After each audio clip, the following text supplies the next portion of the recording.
So I mentioned swapping strategies. So what is a path? A path under the hood is really a repeater chain, right? We have end nodes and we have some repeaters in the middle that are responsible for doing swapping and kind of gluing together the local entanglements to generate long distance. There are different ways we can do this in a repeater chain. So we consider different swapping strategies.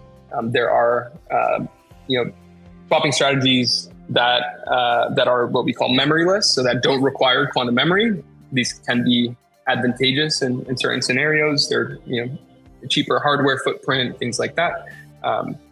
But a lot of things need to go right for it to work.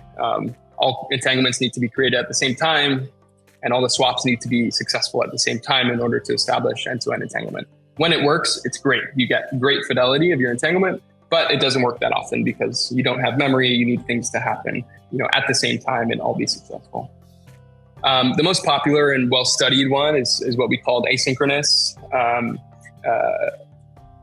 swapping. So the idea here is that there's some schedule or some set of rules that tell the nodes of the repeaters when they can do their swaps. So here are some examples, in A, B, and D here, where there are different orders in which these repeaters can do the swaps.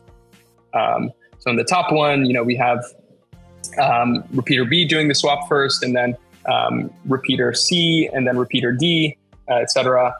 If you look at the second row here, some of them can actually be parallelized. So B and D can actually do their swaps at the same time, report their results to C, and then C can do the final swap. So there are different schedules and that we can consider for this, different heuristics to determine the schedules that we talk about in the paper as well. And then opportunistic is where it's not like a predetermined schedule, nor is it like a fully parallelized synchronous approach.